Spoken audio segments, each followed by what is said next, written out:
저 할머니를 보세요. 쓰레기통에서 뒤적거리고 있어요. 정말 꼴불견이네요. 청담동 카페 세레니티의 창가에서 들려온 차갑고 경멸 섞인 목소리였습니다.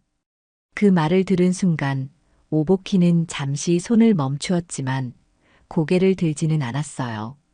70년을 살아오며 익숙해진 시선이었으니까요. 70년의 세월 속에 묻어둔 비밀은 아직은 때가 아니라고 그녀에게 속삭였습니다. 오늘의 이야기는 단순히 폐지를 줍는 노인의 이야기가 아닙니다. 이것은 우리 사회의 가장 어두운 단면, 사람들이 타인을 대하는 이중적인 태도와 그 대가에 관한 충격적인 이야기입니다. 가진 자들의 오만함과 무례함이 어떻게 그들 자신을 파멸로 이끄는지 그 처절한 결말을 목격하게 될 거예요. 여러분도 혹시 겉모습만으로 누군가를 판단했다가 나중에 크게 후회한 경험이 있으신가요? 혹은 단지 외모나 지위 때문에 부당한 대우를 받아본 적이 있으신가요? 이 이야기를 읽으신 후 여러분의 경험이나 생각을 댓글로 나눠주세요. 우리 모두 가진 편견과 그것이 만들어내는 결과에 대해 함께 이야기해 봤으면 합니다. 지금부터 시작되는 청담동 폐지 줍는 할머니 이야기를 통해 우리가 매일 스쳐 지나는 사람들 속에 숨겨진 진실과 그 파급력을 함께 느껴보시죠. 과연 이 이야기의 끝에서 여러분은 어떤 감정을 느끼게 될까요? 오늘의 이야기 시작합니다. 서울 청담동 아침 햇살이 명품 쇼윈도우를 비추자 다이아몬드와 명품백이 반짝이며 빛의 향연을 펼칩니다. 그 화려한 거리의 불과 200m 뒤편 골목길에서는 구부정한 노인이 폐지를 줍고 있었습니다. 그 모습이 얼마나 대비되는지 마치 같은 도시의 다른 세계처럼 느껴지죠. 70대로 보이는 그 노인은 오보키라는 이름을 가졌습니다. 검은색 헌 점퍼에 낡은 면바지, 머리는 하얗게 세어 뒤로 단정하게 묶었어요. 주름진 얼굴에는 세월의 흔적이 깊게 패여 있지만 그 눈빛만은 맑고 담담합니다. 청담동 거리의 한복판, 카페 세레니티는 아침부터 분주했어요. 대리석 바닥과 크리스탈 샹들리에가 빛나는 이 고급 커피숍은 청담동의 명소로 손꼽히죠. 매니저 김준호는 오늘도 완벽한 슈트 차림으로 직원들에게 지시를 내리고 있었습니다. 바리스타 한미정은 에스프레소 머신 앞에서 능숙하게 커피를 내리며 간간히 창밖을 응시했어요. 서빙 담당 박소연은 고객들에게 환한 미소로 응대하며 테이블을 오갔습니다. 저기 폐지 할머니 또 오셨네요. 소연이 창밖을 가리키며 미정에게 말했어요. 미정은 눈살을 찌푸리며 고개를 돌렸습니다. 매일 똑같은 시간에 지나가시는데 저 골목에 사시나 봐요. 근데 왜 하필 이 비싼 동네에서 폐지를 줍는 건지 모르겠네. 소연은 어깨를 으쓱했어요. 그러게요. 좀 안쓰럽긴 하지만 우리가 어떻게 할 수 있는 일은 없잖아요. 이때 카페 뒷문으로 들어오던 준호가 둘의 대화를 들었습니다. 일은 안 하고 뭐 하는 거야? 손님들 기다리시잖아. 그리고 저런 사람들은 신경 쓰지 마. 우리 가게 이미지에 안 좋아. 준호의 말에 두 사람은 서둘러 자리로 돌아갔지만 미정의 표정에는 불만이 역력했죠.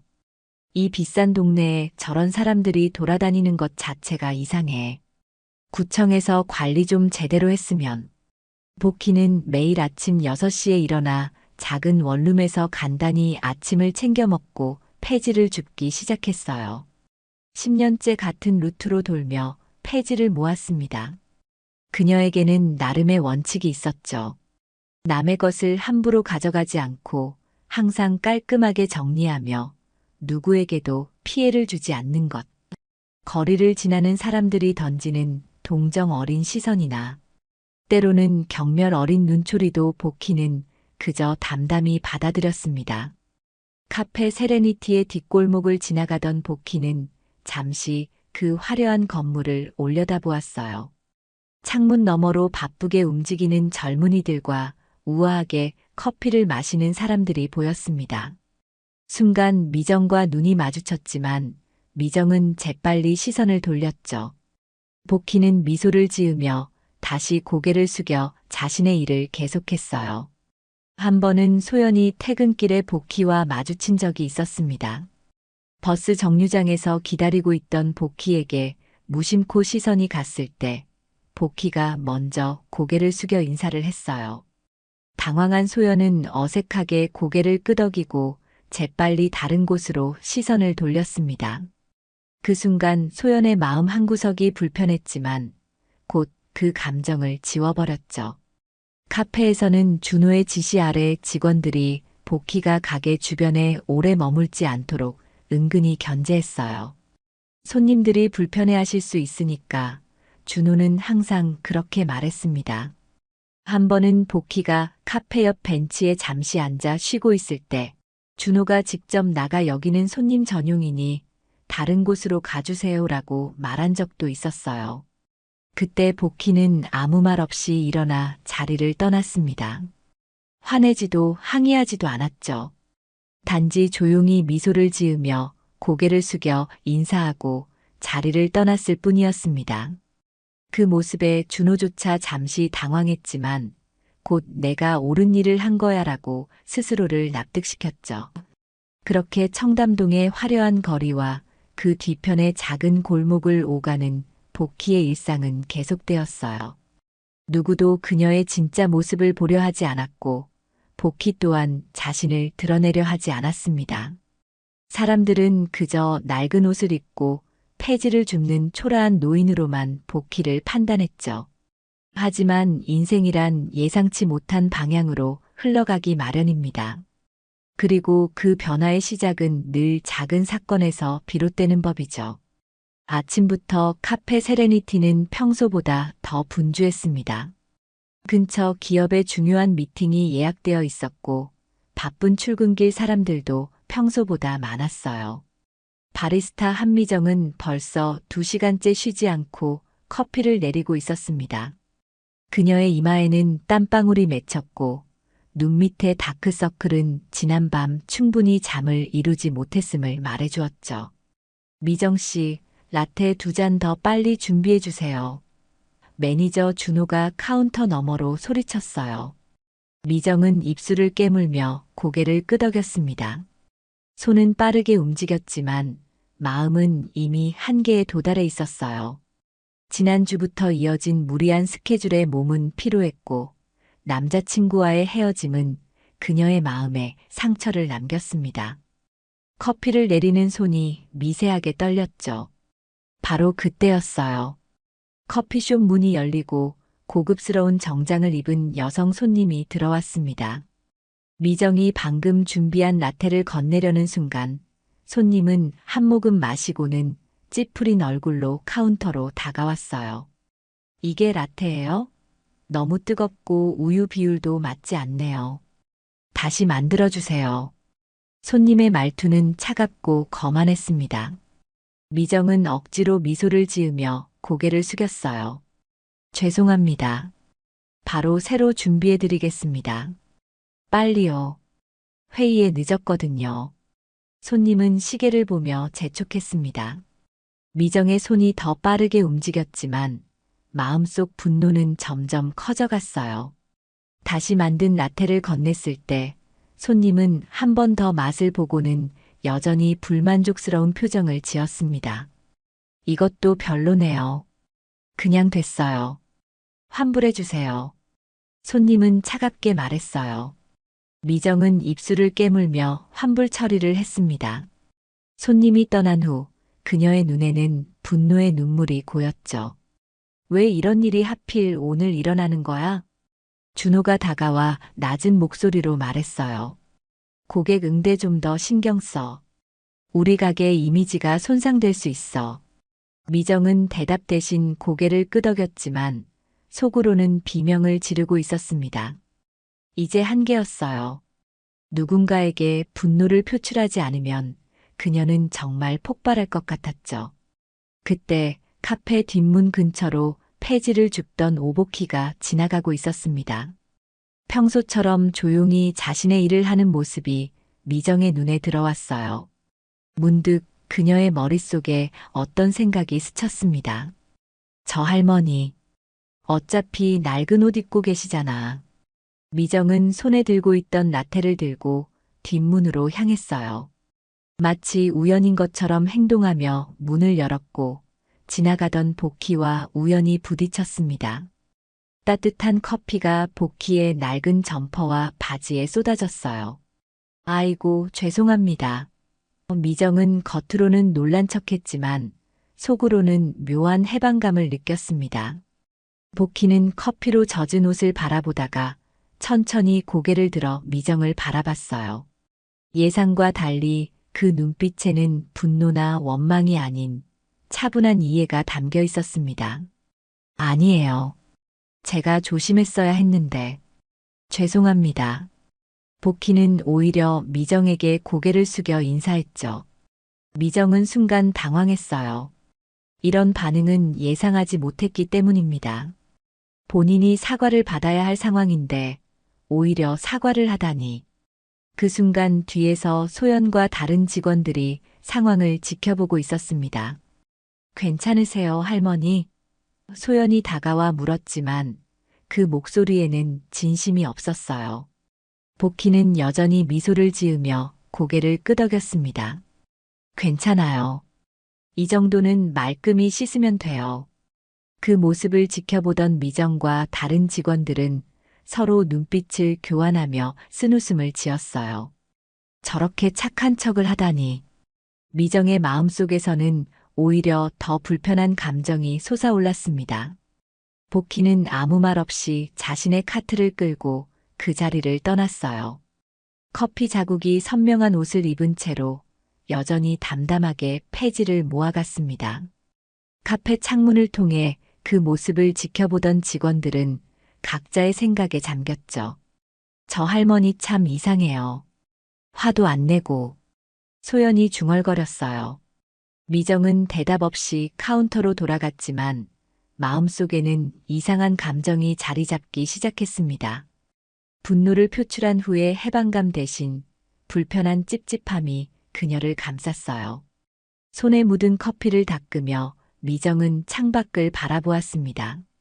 여전히 폐지를 줍는 복희의 뒷모습이 보였죠. 젖은 옷을 입은 채로 묵묵히 자신의 일을 계속하는 모습. 미정은 갑자기 자신이 한 행동이 부끄러워졌지만 그 감정을 인정하고 싶지 않았어요. 그날 저녁 미정은 집으로 돌아가는 길에 우연히 골목에서 복희를 다시 마주쳤습니다. 여전히 커피 자국이 선명한 옷을 입고 폐지를 정리하고 있었어요. 미정은 가슴이 조금 아팠지만 고개를 돌려 모른 척 지나쳤습니다. 그리고 그날 밤 미정은 오랜만에 편히 잠들지 못했어요. 꿈속에서도 복희의 차분한 눈빛이 그녀를 따라다녔습니다. 다음 날 아침 카페 세레니티는 평소와 같은 업무 시작을 준비하고 있었어요. 미정은 어젯밤 불편한 잠자리 때문인지 눈밑이 더 푸르스름해졌습니다.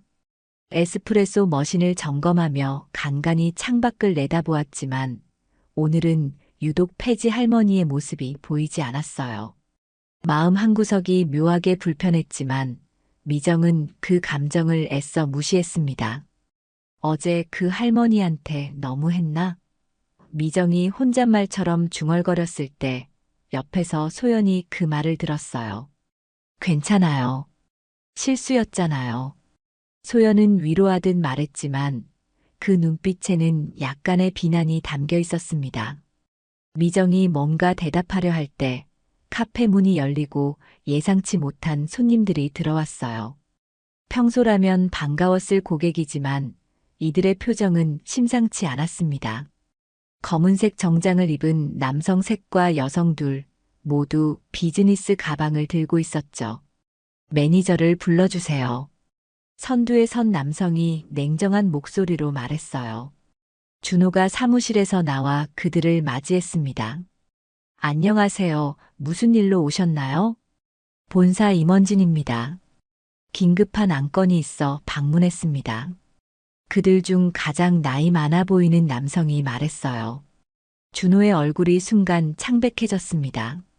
직원들도 영문을 모른 채 긴장한 표정으로 상황을 지켜보았어요.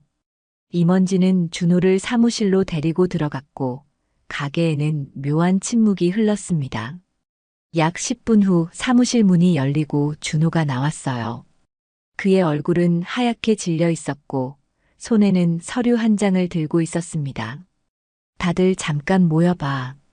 준호의 목소리는 떨리고 있었어요. 직원들이 카운터 앞에 모였고 준호는 깊은 한숨을 내쉬었습니다. 임대 계약 해지 통보를 받았어. 30일 안에 이 자리를 비워야 해. 뭐라고요? 어떻게 이런 일이? 직원들 사이에서 동시에 놀란 목소리가 터져 나왔어요. 본사에 따르면 건물주가 갑자기 계약 갱신을 거부했대. 이유는 알려주지 않았어. 준호의 목소리에는 체념이 묻어났습니다. 그럼 우리는 어떻게 되는 거예요? 소연이 불안한 목소리로 물었어요. 본사에서 다른 지점으로 발령 내줄 수도 있대. 하지만 전원이 다 옮겨갈 수 있을지는. 준호의 말끝이 흐려졌습니다. 미정은 그 자리에 얼어붙었어요. 이제 막 1년 차로 접어든 그녀는 다른 지점으로 옮길 가능성이 가장 낮았습니다. 게다가 어제의 고객 응대 문제까지 겹친다면 임원진이 사무실에서 나와 직원들을 향해 형식적인 인사를 건넸어요. 최선을 다해 대안을 마련하겠습니다. 하지만 쉽지 않을 것 같네요. 이해해 주셨으면 합니다. 준호가 그들에게 다가가 조금 더 구체적인 정보를 묻기 시작했어요. 혹시 건물주가 왜 갑자기 계약 갱신을 거부했는지 아시나요? 우리가 뭔가 문제가 있었나요? 임원 중 한 명이 고개를 저었습니다. 그런 정보는 저희도 받지 못했어요. 관리팀에서 온 통보만 받았을 뿐입니다. 내일쯤 건물 관리인이 직접 방문해서 더 자세한 내용을 전달할 거라고 하더군요. 준호는 손을 뻗어 임원의 팔을 붙잡았어요. 거의 애원하는 듯한 목소리로 말했습니다. 제발 본사에서 한 번만 더 건물주와 대화해봐 주세요. 우리 매장은 이 동네에서 가장 인기 있는 지점이고 매출도 상위권이잖아요. 무슨 오해가 있었던 건 아닐까요? 임원진은 동정 어린 눈빛으로 준호를 바라보았지만 결국 고개를 저었어요. 이미 법적으로 통보가 왔습니다. 건물주의 결정이 확고해 보여요. 임원진이 떠난 후 카페는 침묵에 잠겼습니다. 준호는 사무실로 돌아가 문을 닫았고 나머지 직원들은 멍한 표정으로 각자의 자리에 돌아갔어요. 손님들이 들어와도 평소와 같은 밝은 인사를 건네기 어려웠습니다. 어째서 갑자기 이런 일이? 소연이 미정에게 속삭였어요. 미정은 대답하지 않았습니다. 그녀의 머릿속에는 이상한 생각이 스쳐 지나갔어요. 어제 그 할머니와의 일. 설마. 그때 카페 창밖으로 익숙한 모습이 보였습니다. 오보키가 평소와 같이 폐지 카트를 끌고 지나가고 있었어요. 여전히 어제 커피를 쏟았던 그 옷을 입고 있었죠. 미정은 순간 숨이 멎는 것 같았습니다. 보키의 평온한 표정과 어제의 사건, 그리고 오늘의 충격적인 소식이 머릿속에서 뒤엉켰어요. 다른 직원들도 창밖에 보키를 발견했는지 서로 시선을 교환했습니다. 미정의 얼굴이 창백해졌어요. 단순한 우연일 뿐이야. 그럴 리가 없어. 그녀는 스스로에게 속삭였지만 마음속 불안은 점점 커져갔습니다. 준호가 사무실에서 나와 직원들을 다시 불렀어요. 일단 오늘은 평소처럼 운영하자. 손님들에게 이 사실을 알릴 필요는 없어. 내일 관리인이 오면 더 자세한 상황을 알 수 있을 거야. 그렇게 카페 세레니티의 하루는 무거운 침묵 속에 흘러갔습니다. 직원들은 각자의 불안과 싸우며 업무를 이어갔고 미정은 틈틈이 창밖을 바라보며 보키의 모습을 찾았지만 더 이상 그녀는 나타나지 않았어요. 다음 날 오전 카페 세레니티에는 약속대로 건물 관리팀 직원이 방문했습니다. 박현준이라고 자신을 소개한 30대 중반의 남성은 단정한 슈트 차림으로 준호와 이야기를 나누기 시작했어요. 직원들은 업무를 하는 척하며 귀를 기울였습니다. 정확히 무슨 일인지 좀 알려주실 수 있나요? 준호가 조심스럽게 물었어요. 박현준은 서류 가방에서 몇 장의 문서를 꺼내며 대답했습니다. 건물주께서 이 건물의 용도를 변경하기로 결정하셨습니다. 현재 입점해 있는 모든 매장에 동일하게 퇴거 통보가 갔어요. 건물주를 직접 만나뵐 수는 없을까요? 저희가 잘못한 게 있다면 사과드리고 싶습니다. 준호의 목소리에는 간절함이 묻어났어요. 박현준은 미소를 지으며 고개를 저었습니다. 건물주께서는 대면 미팅을 원치 않으십니다. 모든 소통은 저를 통해 이루어질 예정이에요. 그럼 적어도 건물주가 누구신지는 알려주실 수 있나요? 준호가 다시 물었어요. 박현준은 잠시 머뭇거리더니 조용히 대답했습니다. 그 정보는 알려드릴 수 없습니다만 곧 모두가 알게 될 거예요. 새로운 프로젝트가 공개되면 자연스럽게 건물주의 이름도 알려질 테니까요.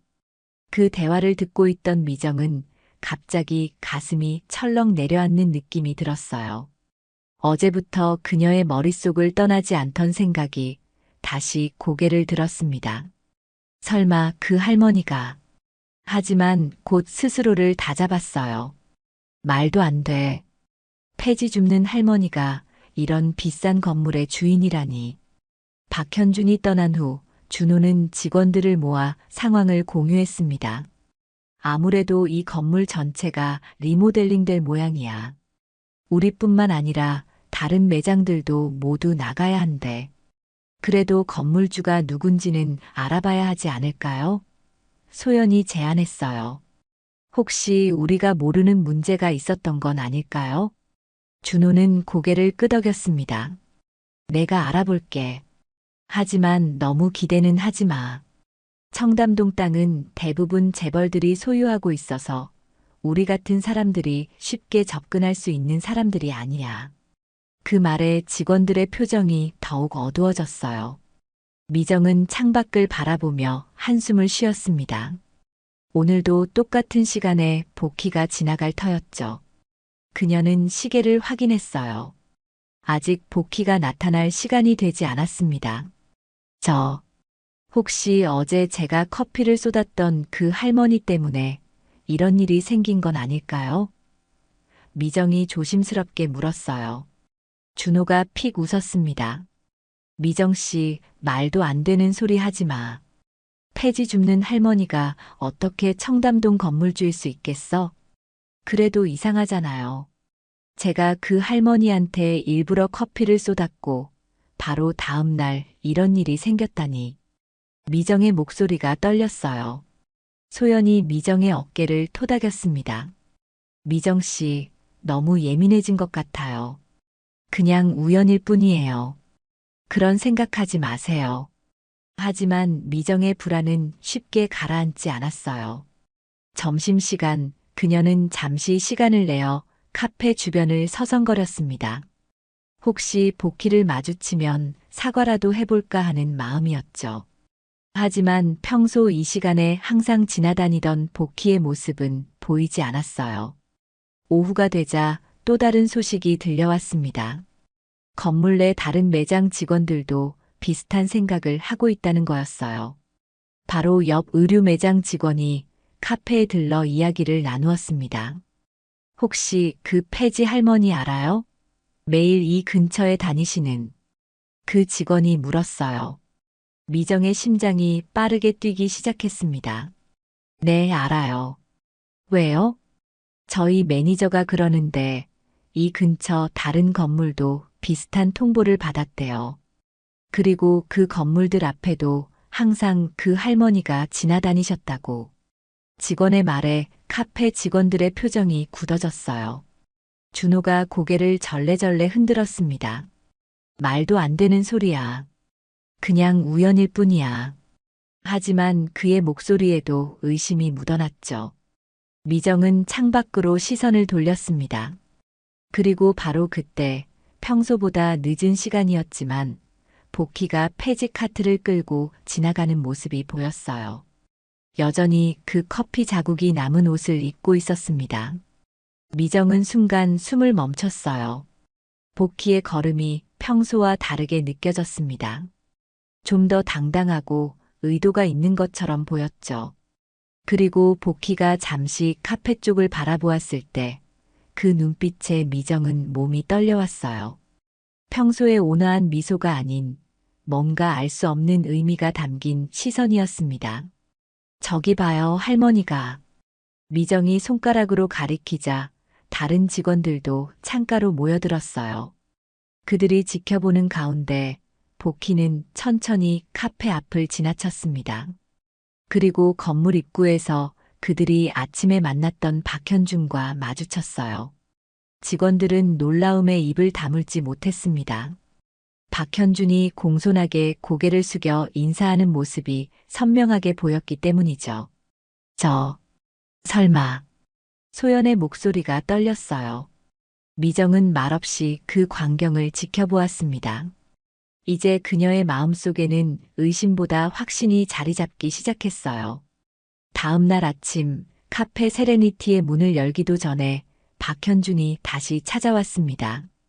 이번에는 손에 두꺼운 서류 봉투를 들고 있었어요. 준호는 서둘러 그를 사무실로 안내했고 직원들은 불안한 표정으로 그들을 지켜보았습니다. 무슨 일이길래 이렇게 아침부터. 소연이 미정에게 속삭였어요. 미정은 대답 대신 고개를 저었습니다. 그녀의 머릿속에는 어제 본 장면, 복희와 박현준이 인사를 나누는 모습이 계속해서 맴돌고 있었어요. 약 20분 후 사무실 문이 열리고 준호가 나왔습니다. 그의 얼굴은 마치 유령이라도 본 듯 창백했어요.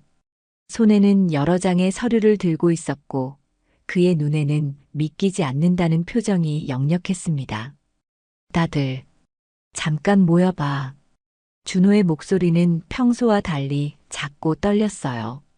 직원들이 카운터 앞에 모였고 준호는 깊은 숨을 들이마신 후 말을 이었습니다.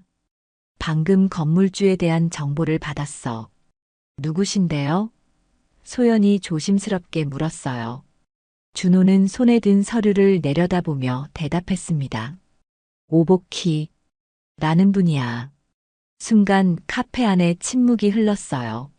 미정의 얼굴이 하얗게 변했고 다른 직원들도 놀란 표정으로 서로를 바라보았습니다. 오복희라뇨? 설마 소연의 말이 끊겼어요. 준호가 고개를 끄덕였습니다. 그래, 매일 우리 가게 앞을 지나다니던 그 폐지 줍는 할머니야.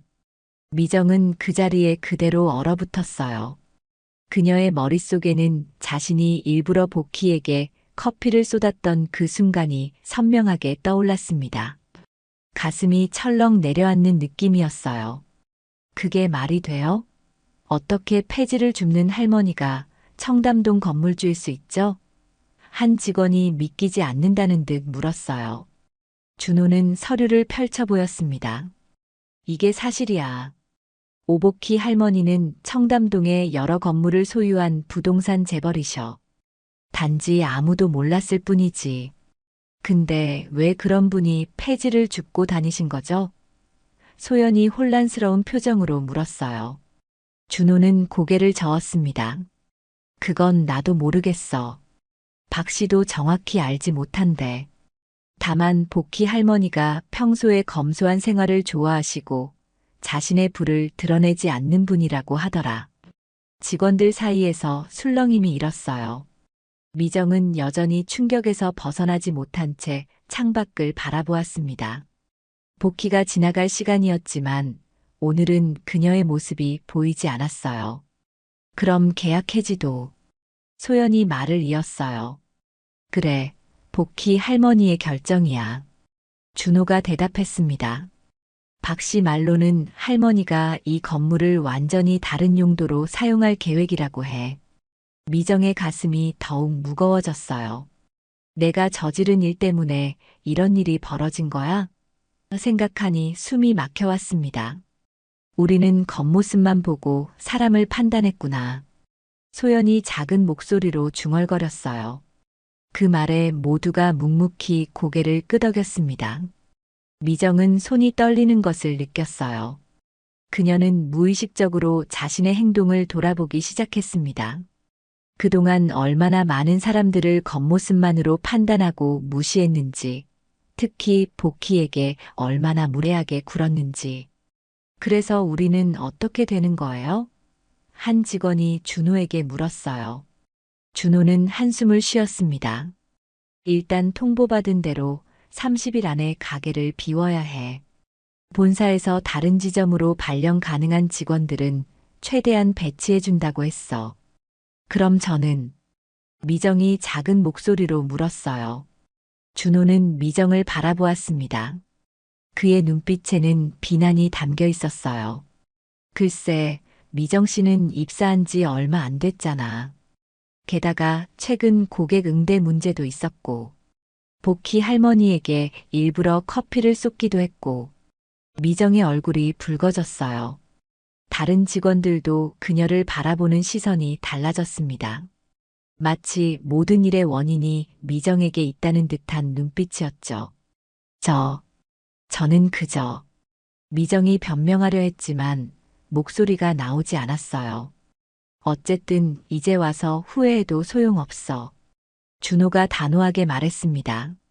우리 모두 이 상황을 받아들이고 각자의 앞날을 준비해야 해. 직원들은 무거운 침묵 속에 각자의 자리로 돌아갔어요. 미정은 에스프레소 머신 앞에 서서 기계적으로 업무를 이어갔지만 그녀의 마음은 이미 다른 곳에 가 있었습니다. 복희에게 직접 찾아가 사과해야 할까? 하지만 자존심이 그것을 막았어요. 게다가 지금 와서 사과한다고 해서 무엇이 달라질까? 이미 모든 결정은 내려진 상태였습니다. 오후 미정은 잠시 휴식 시간을 이용해 카페 주변을 서성거렸어요. 어쩌면 복희를 마주칠지도 모른다는 희망을 품고 있었죠. 그리고 정말로 골목 저편에서 폐지를 정리하고 있는 복희의 모습을 발견했습니다. 미정은 한참을 망설였어요.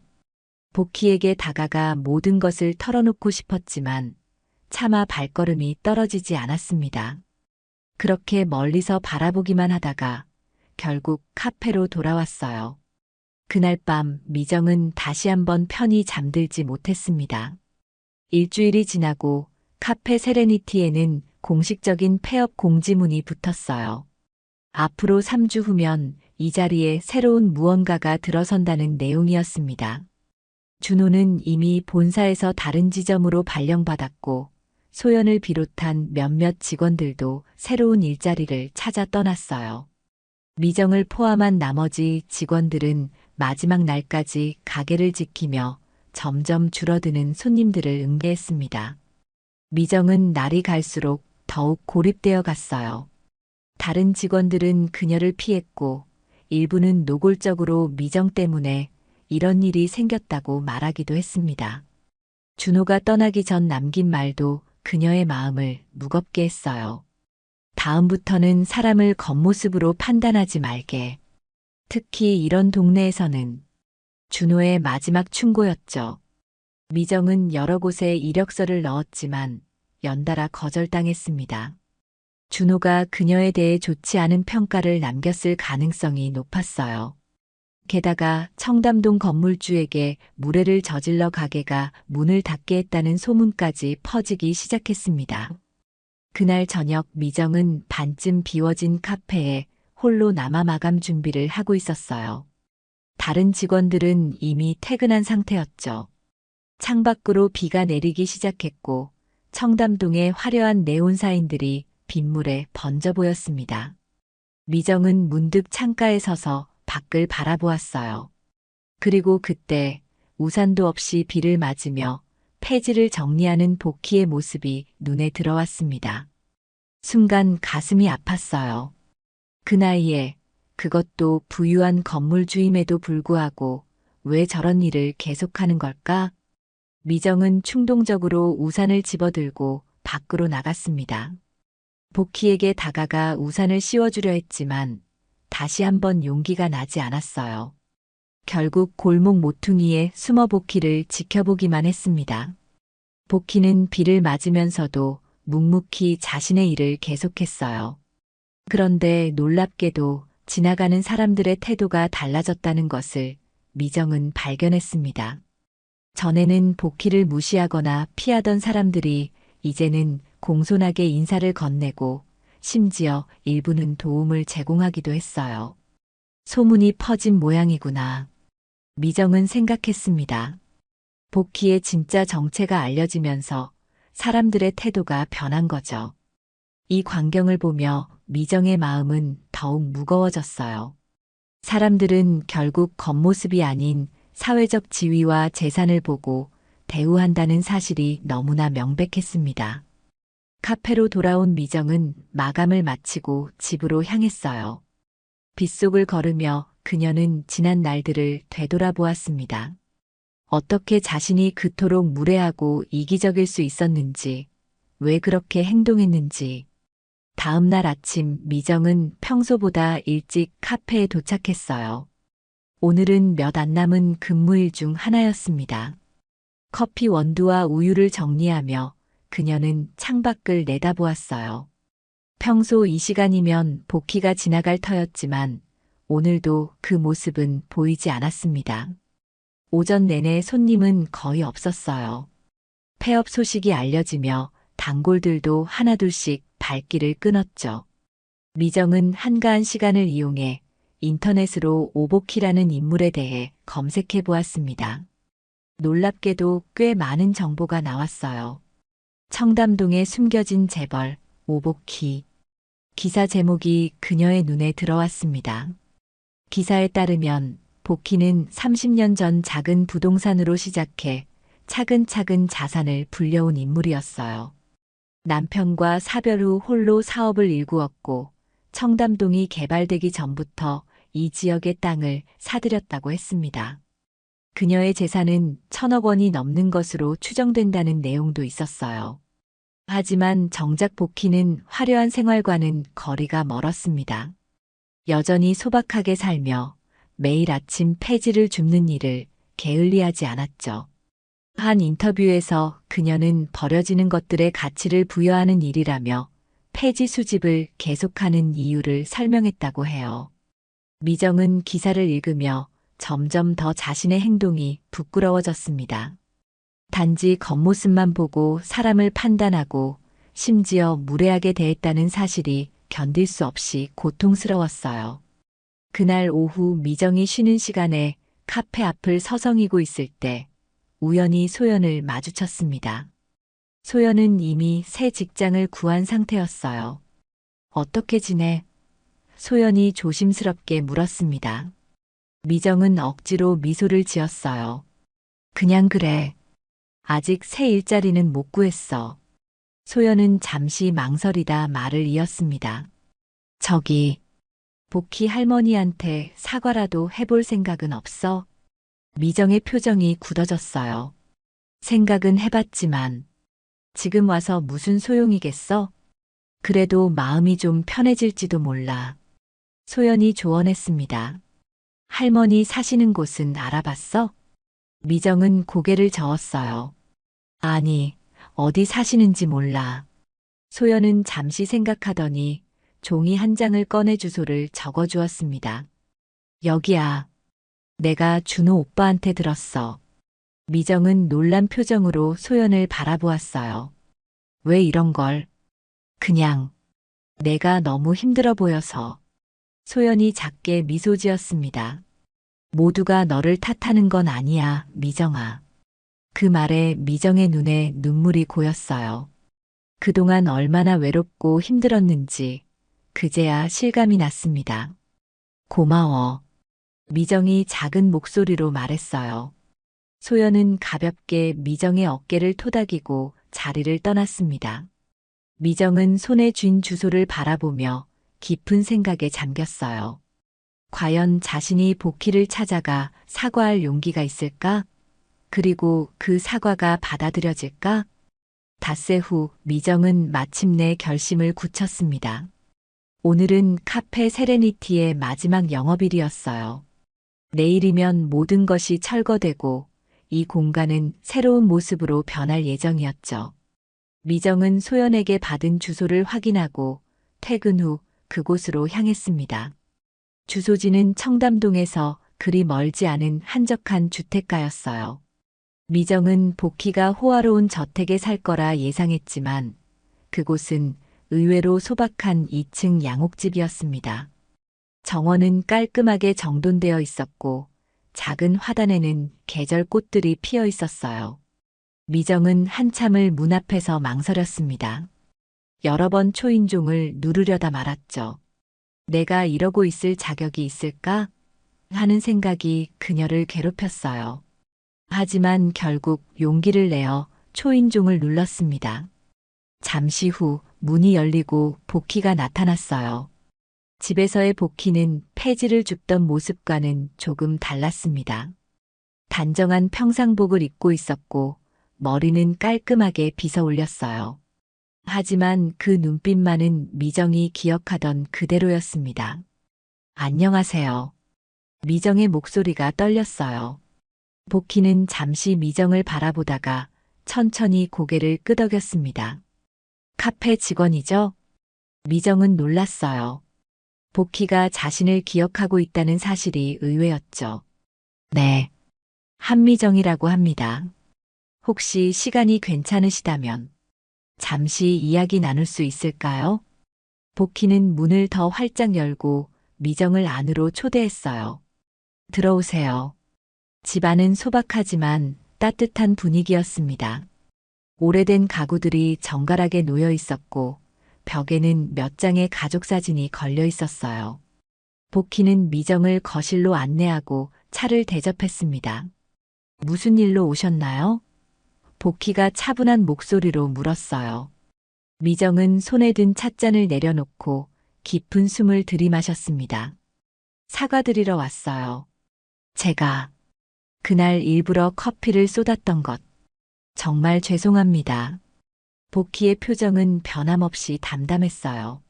미정은 계속해서 말을 이어갔습니다. 그날 저는 너무 화가 나 있었고 스트레스를 받고 있었어요. 하지만 그게 제 행동의 변명이 될 수는 없어요. 정말 부끄러운 행동이었습니다. 그리고 미정은 잠시 말을 멈추었다가 다시 이어갔어요. 혹시 그 일 때문에 건물 계약을 해지하신 건가요? 복희는 찻잔을 들어 한 모금 마시고 천천히 대답했습니다. 그 일이 전혀 영향이 없었다고 하면 거짓말이겠죠. 하지만 결정적인 이유는 아니었어요. 그럼 왜? 미정이 조심스럽게 물었어요. 복희는 창밖을 바라보며 말했습니다. 저는 오래전부터 그 자리에 다른 것을 만들고 싶었어요. 좀 더 지역사회에 도움이 되는 공간을요. 단지 그 시기를 결정하지 못하고 있었을 뿐이죠. 미정은 고개를 숙였어요. 저희가 모두 할머니를 무시했던 것. 정말 죄송합니다. 복희는 미소를 지었습니다. 사람들은 늘 겉모습만 보고 판단하죠. 제가 폐지를 줍는 이유를 궁금해하지 않았나요? 미정이 고개를 들어 복희를 바라보았어요. 네. 왜 그러시는지 이해할 수 없었어요. 저는 어려서부터 검소하게 살았어요. 버려지는 것들에 가치를 부여하는 일이 중요하다고 생각했죠. 복희가 설명했습니다. 그리고 사람들이 저를 어떻게 대하는지 보는 것도 의미가 있었어요. 진정한 인격을 볼 수 있으니까요. 미정의 얼굴이 붉어졌어요. 그녀는 그 테스트에서 완전히 실패했음을 알았습니다. 정말 용서해 주실 수 있으신가요? 미정이 간절한 목소리로 물었어요. 복희는 잠시 생각하더니 고개를 저었습니다. 늦었어요. 나는 당신을 용서하러 여기 있지 않아요. 미정의 가슴이 철렁 내려앉았어요. 하지만 복희의 다음 말에 그녀는 다시 고개를 들었습니다. 용서는 제가 할 일이 아니에요. 스스로를 용서하고 앞으로 다른 사람들을 대하는 방식을 바꾸는 것이 더 중요하죠. 복희의 목소리는 부드러웠어요. 당신이 깨달았다면 그것으로 충분해요. 미정의 눈에 눈물이 고였습니다. 앞으로 어떻게 살아야 할지 모르겠어요. 새 일자리도 구하지 못하고. 복희는 미소를 지었어요. 인생은 늘 새로운 기회를 줍니다. 다만 그것을 잡을 준비가 되어 있어야 하죠. 그 말을 끝으로 복희는 자리에서 일어났어요. 대화가 끝났음을 알리는 듯 했습니다. 미정도 따라 일어나 인사를 했어요. 찾아와 주셔서 감사합니다, 한미정 씨. 복희가 문 앞에서 말했어요. 미정은 고개를 숙여 인사했습니다. 시간 내주셔서 감사합니다. 그리고 정말 죄송했습니다.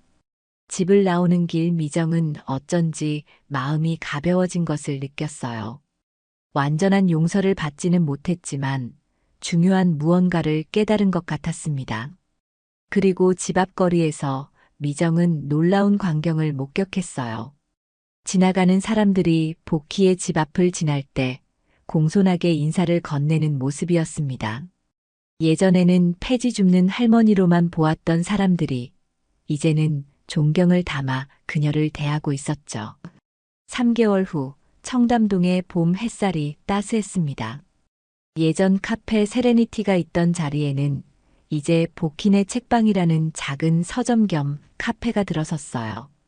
큰 유리창 너머로 책장들과 아늑한 테이블이 보였고 통유리 문 위에는 정겨운 간판이 걸려 있었습니다. 서점 안은 오전임에도 불구하고 사람들로 북적였어요. 책을 고르는 사람들, 커피를 마시며 독서에 빠진 이들, 작은 모임을 갖는 지역 주민들까지. 이 공간은 단순한 상업시설이 아닌 지역사회의 소통 공간으로 자리 잡고 있었습니다. 카운터에는 23 정도로 보이는 젊은 여성이 서 있었어요. 이수진이라는 그녀는 손님들에게 환한 미소로 응대하며 책과 음료를 추천해주고 있었습니다. 그녀의 태도는 진심이 담겨 있었고 손님들도 그 진정성에 편안함을 느끼는 듯 했어요. 이 책 정말 좋아요. 특히 주인공의 성장 과정이 감동적이더라고요. 수진이 한 고객에게 책을 건네며 말했습니다. 그때 서점 안쪽 문이 열리고 오복희가 나왔어요. 여전히 검소한 옷차림이었지만 얼굴에는 편안한 미소가 있었습니다. 수진은 복희를 발견하자 반갑게 인사했어요. 할머니, 오늘 손님이 많네요. 특히 학생들이 많이 오셨어요. 복희는 미소를 지으며 고개를 끄덕였습니다. 좋은 현상이지. 요즘 젊은이들이 책을 멀리한다고들 하는데 그렇지만은 않은 것 같구나. 수지는 복희에게 차 한 잔을 건넸어요. 오늘의 차예요. 할머니가 좋아하시는 국화차. 복희는 고마움을 표하며 차를 받았습니다. 그리고 서점 구석의 작은 테이블에 앉아 창밖을 바라보았어요. 청담동의 거리는 여전히 분주했고 명품숍들은 화려한 외관을 뽐내고 있었죠.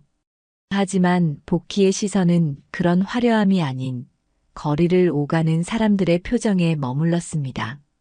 그때 서점 문이 열리고 미정이 들어왔어요. 그녀는 이제 더 이상 카페 직원이 아니었습니다. 단정한 정장 차림이었고 얼굴에는 예전보다 자신감이 엿보였어요. 미정은 카운터의 수진에게 인사를 건넸습니다. 안녕하세요. 혹시 주문하신 책이 들어왔나 해서요. 수진은 미소를 지으며 고개를 끄덕였어요. 네, 어제 도착했어요. 잠시만요. 수진이 책을 찾으러 간 사이 미정의 시선은 서점 구석에 앉아있는 복희와 마주쳤습니다. 잠시 망설이다가 미정이 먼저 고개를 숙여 인사했어요. 복희도 미소와 함께 가볍게 고개를 끄덕였습니다. 수진이 책을 들고 돌아왔어요. 여기 있습니다. 타인의 삶을 이해하는 방법이요. 미정은 책을 받으며 웃었습니다. 요즘 이런 주제에 관심이 많아서요. 수진은 친절하게 대답했어요. 좋은 선택이세요. 사람 사이의 이해와 공감에 대해 정말 깊이 있게 다룬 책이에요. 미정이 책값을 계산하고 나갈 준비를 하던 중 복희가 자리에서 일어나 그녀에게 다가왔습니다. 잘 지내셨나요? 복희가 조용히 물었어요. 미정은 약간 긴장한 표정으로 대답했습니다. 네, 감사합니다. 지금은 출판사에서 일하고 있어요. 아직 초보지만 배울 것이 많아서 즐겁습니다. 복희는 미소를 지었어요. 그 마음가짐이 중요해요. 늘 배우려는 자세. 미정은 잠시 망설이다 말을 이었습니다.